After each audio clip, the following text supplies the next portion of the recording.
What this allows you to do is when a competitor shows up with something like a $167 a month solution, your proposal doesn't look like this.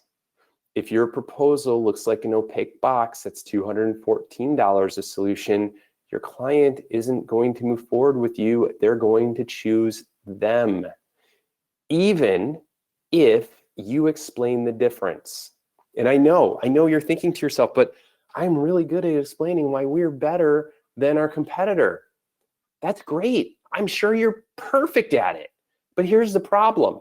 The problem is that when you explain it to the person that's in the room, even if they're the owner of the business and they get to make all of the decisions, they have to go through and explain it to other people who are going to ask questions. Maybe it's Karen in accounting, and Karen is like, well, I know somebody else that can do this for $167 a month, and now she has just torpedoed your opportunity. And when that business owner comes back to you and says, well, Karen knows somebody that's $167 a month, now you have to explain why you're better.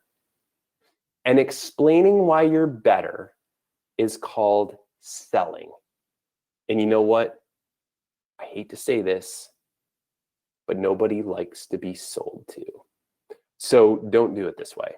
This encourages you to be put in the hot seat. It encourages Karen to come up with some other stupid ass solution.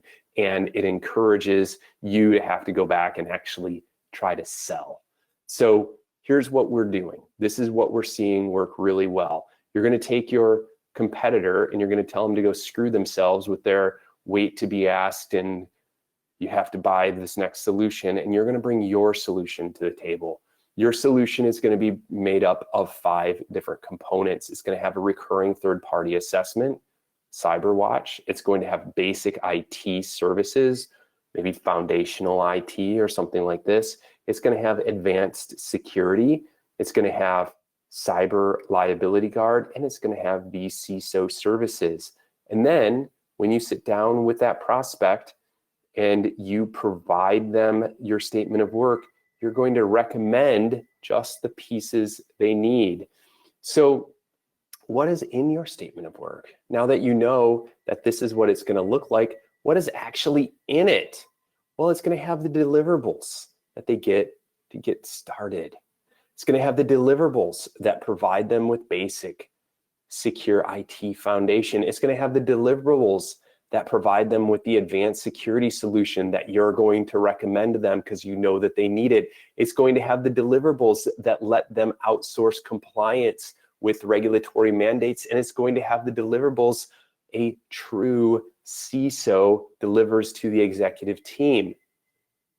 But you're going to want to be sure that you separate all of these things out, including those third-party assessments. I'm going to walk you through how that looks. What's best practice number 2? Well, that's to get those deliverables, results, and benefits in one spot. Here's how we break those down, and I'm just going to show you here. So for instance, you might have a deliverable in your advanced security solution that leads to a result. For example, we have M365 hardening. This adds anti-phishing intelligence, removal of insecure legacy protocol, detection of forged sender IDs, etc. And that is part of your Advanced Security 2025.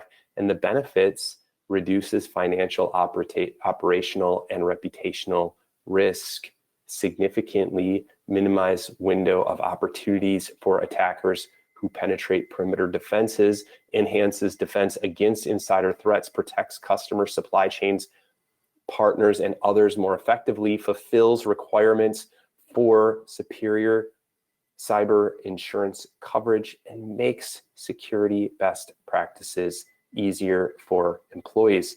Guys, this is what it looks like when you get it right.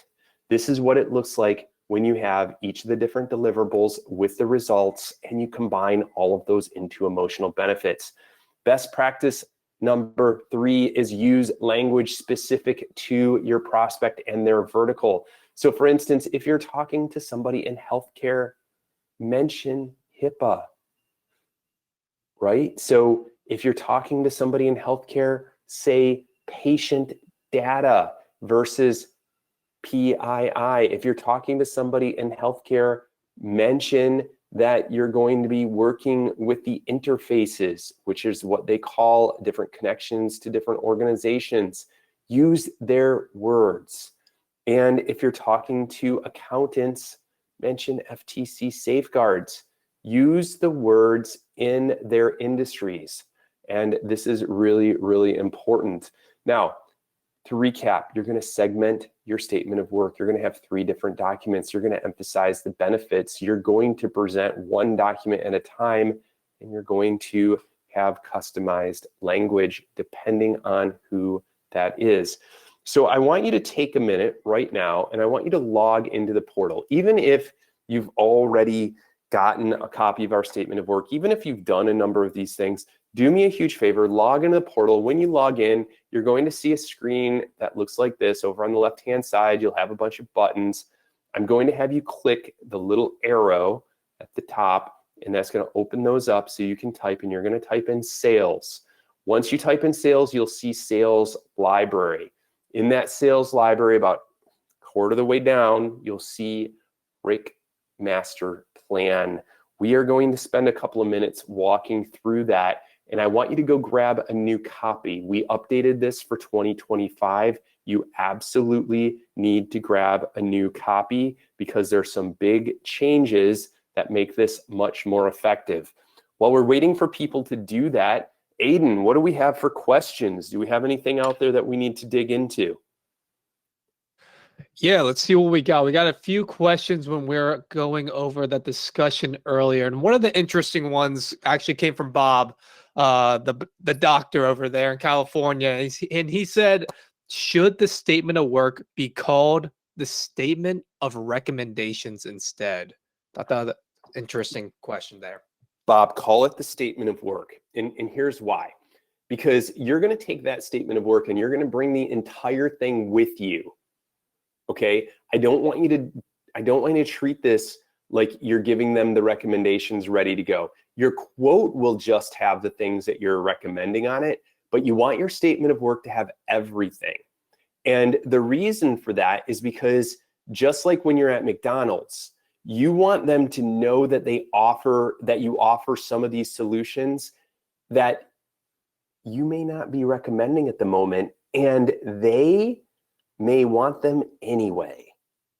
Okay, here's an example, vCISO services. Maybe they're too small. You don't think they need vCISO services. And 2 months later, somebody asks them about getting a virtual chief security officer. And they're like, oh yeah, our current company doesn't do that. Why don't we go ahead and work with you guys on this? So I would call it statement of work. I would call it the master plan. That's what we have here. That's what we call it.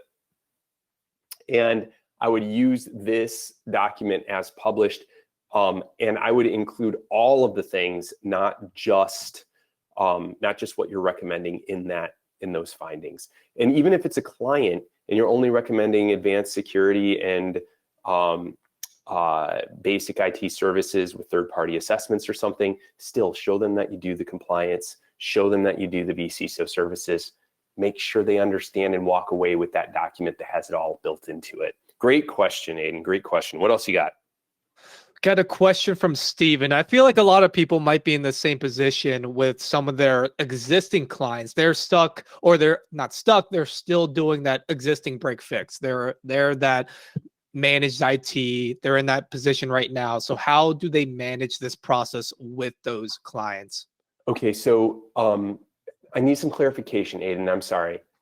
Being in a break fix position and being in managed service position are 2 major different areas. So yeah, are they break fix or are they MSP? Break fix. Okay, so here's the thing. If you have a client that's in break fix services, you're still going to want to use this master plan with them. And what I'm going to suggest that you do is you're going to follow exactly the process that we're going to go through when you're going through and upselling a client on additional services. It's just you have a longer pathway to go.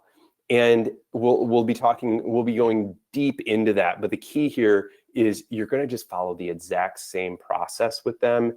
And many of them we found will move forward. We have it, a lot of partners have gone through this pathway. We actually have a lot of partners who have, you know, maybe a telecom business or a printer business, and they're trying to get people to start using them for IT. And that's been a very successful pathway for people as well. We'll go through how that works when we get into talking about clients and account management. I'm going to keep rolling, guys. And basically what I want to do is I want to just kind of go through this master plan with you so you can kind of understand the different components. So the first page that you see when you download this, it has a spot for your logo. You'll put your logo there. Okay, don't leave it saying your logo. It's going to say MSP name and contact info, and it's going to say prospect name. You're going to fill that stuff in. Okay, then as you work your way through it, you'll see that the structure is a great start. Great start.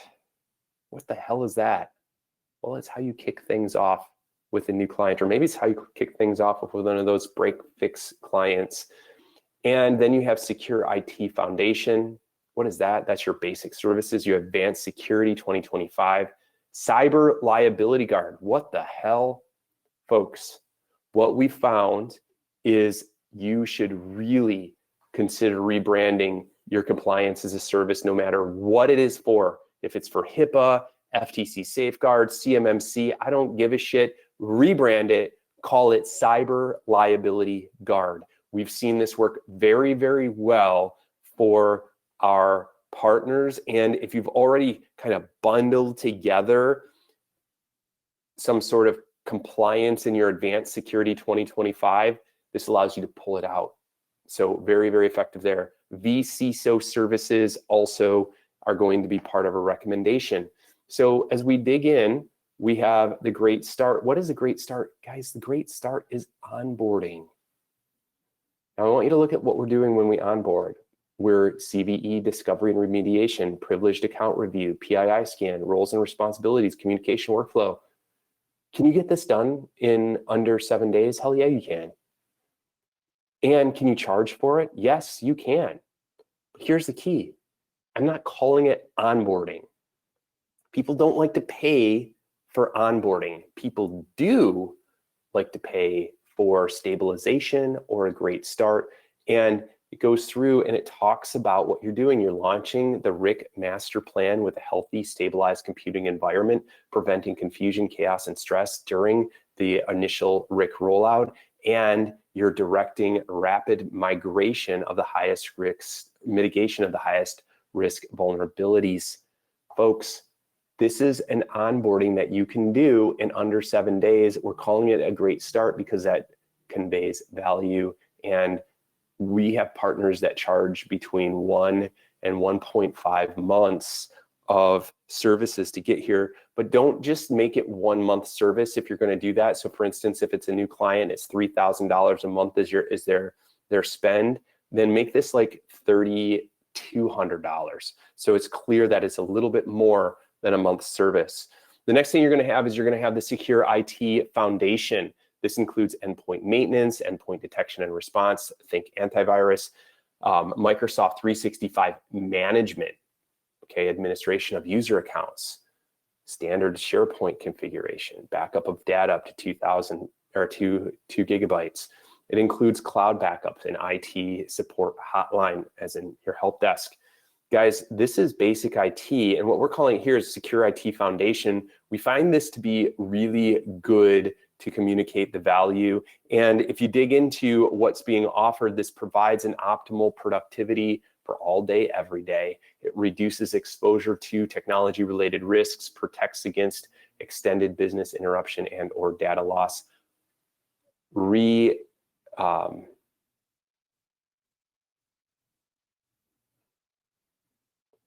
higher investment in your technology ROI, and offloads non-strategic IT related work. So guys, very, very simple. Notice that these are all built out for you. The reason we did this, and I'll just keep moving here to advanced security, got your extended detection. So this is XTR, 24/7 SOC. You've got your Microsoft 365, password management vault, advanced firewall controls, dark web vigilance, zero trust application, whitelisting. Folks, these build out your solution and communicate the benefits of your Advanced Security 2025. When you look at Cyber Liability Guard, this is the customizable controls framework. If you go through this and you read through it, notice we're not saying we're writing their policies for them. It's not part of it. They're writing their own policies. You're guiding them along the way. They're doing the work. And this makes it so they build a much better program. We have this all operationalized. And why I'm going through this with you is I want you to make sure that you're not committing to things that aren't part of it. For instance, this has a customized controls framework, plain language policy template, workflow approval tracking, employee attestation, one button reporting, secure training content, and update management of those policies. In the vCISO side of the house, it's got executive oversight, transformative leadership, risk-driven prioritization, C-level strategy and road mapping, and management perspective / collaboration. This gets you essential business advantages of a CISO without the cost of a CISO. The reason I'm going through these, the reason I want you to see what's included here is I see all the time people making the mistake. They decide, you know what, I'm just going to do a whole bunch of stuff. I'm going to go out and just make up my own story. I'm going to just build out my program however I want to build my program out. And what that leads to is it leads to a situation where you go through and you make a commitment that then requires you to do a whole bunch of extra work, or you don't get that work done at all. And ultimately, you either put yourself at a higher risk or you have to do a bunch of extra work that kills your overall margin. The last thing that I want to mention is independent third-party assessment. This is the CyberWatch component. We go through and talk about each one of those. And then finally, on the last page, you're going to see a simple pyramid that has great start as a first piece, Secure IT Foundation, Advanced Security 2025, Cyber Liability Guard, vCISO services, and it's all being analyzed by those independent third-party assessments. That's the dots around the outside. Folks, this is what you can offer your clients. We've seen this proven, it works, and it increases people's close rate. Again, make sure that when you're going through this, you actually replace all of that information. And as you looked at that, you probably thought to yourself, well, where's the pricing at? That's going to be in the quote. So here's an example quote that we put together with that pricing in it. And you can see here, it says, quote, risk intelligence and countermeasures, RIC. And then it has a date. And then it has who is prepared for, who is prepared by, has a great start, Secure IT Foundation, Advanced Security 2025, Cyber Liability Guard, vCISO, and that independent third-party assessment. Now, do not forget to add your logos and stuff to these documents, because if you don't do that, you're going to look silly. And that takes us to one last question that comes up. Why is there a model year on that advanced security program? And it's pretty simple. I want you to think back to the car for a second. And you know that feeling when you buy a new car? It's like brand new. You love it. You love the smell. Looks great. Doesn't have any dings in the doors or anything like that. Well, after that becomes an old car, you don't love it quite so much. So the question is what's the difference between an old car and a new car? And the answer is 48 months in most cases. So if you talk to the normal people, anybody out there other than people in IT, I know some of you are bothering Aiden right now telling him that I've had my car for 10 years. Yeah, yes. So you guys are different, but the rest of the world, the rest of the community has a 48-month buying cycle. And what that means is about every 48 months, they're ready to buy a new car. Guess what? There's a buying cycle for IT as well. It's about 36 to 40 months, and it aligns with when projects come up. But you can actually define a buying cycle. You can actually make it so that they buy at a different rate. And that's what we're doing with the Advanced Security 2025. So when you think about that Advanced Security 2025, what you're doing is you're defining a buying cycle, and you're making it so that when you go through and iterate, so you move from 2024 to 2025, you can actually charge more, change some of the things you're doing, and all you're doing is changing that statement of work. You're just changing the scope of what you're doing for them, and that allows you to increase by more than your 7% during this buying cycle and say, okay, we have we have our Advanced Security 2026 now. Here are the things that you need. Now, I do get asked often, like, well, what about halfway through the year when you figure there's something else out?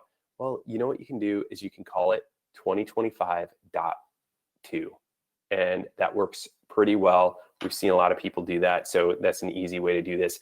The other thing that I want to mention is do not give them options. Okay, don't give them options. And that is what we needed to cover with this process. There's one other thing that comes up, and that is, look, we can't afford the Cadillac solution at $258 per user per month. We're going with somebody else for $106 a month. Who's heard something like that come across the finish line? The reason that this happens is because you didn't establish yourself as that trusted advisor during the sales process. So usually something went wrong where you didn't communicate and make a recommendation. This is the difference between them moving forward and them being like, let's get started. And so what we want to do is we want to get them to be at this let's get started spot. But what if they still don't want to move forward? What if they can't do it? What if you go through and you read out the findings, you tell them the stories that highlight risk, you transition to a statement of work, you go over the terms, you review the price, you get a signed agreement, right? But what if that doesn't happen? What if they don't move forward? What if they are the person that says, you know what? I can't afford this Cadillac bullshit. I can only afford $106 a month. What do you do then? And the answer is simple. You have a backup plan. You'd never do like a server upgrade without a backup plan. You'd never go through and make a huge modification inside of an environment without a rollback strategy. The same goes for sales, because if you think about it, moving from nothing to an MSP agreement is a big step. It's huge. They got to replace their existing person. Their existing person's going to argue. They're going to say, oh my gosh, the stuff they're telling you is bullshit. I can fix all this stuff myself. Heck, Karen in accounting can fix all this stuff. There's going to be objections. And the key is to have a backup plan.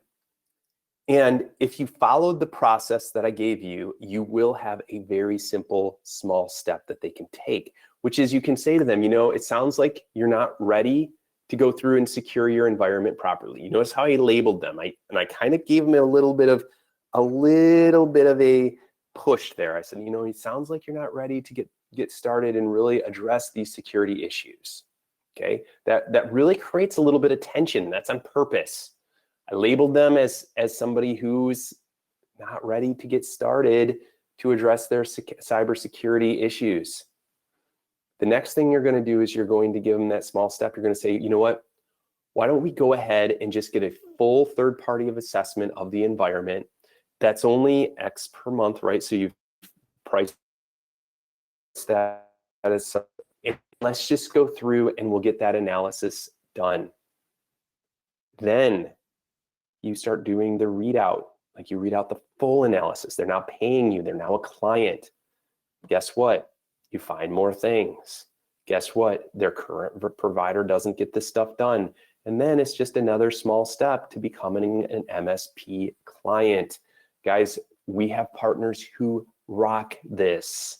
Okay, it's very, very easy because it's just small steps. There's one last thing that I want to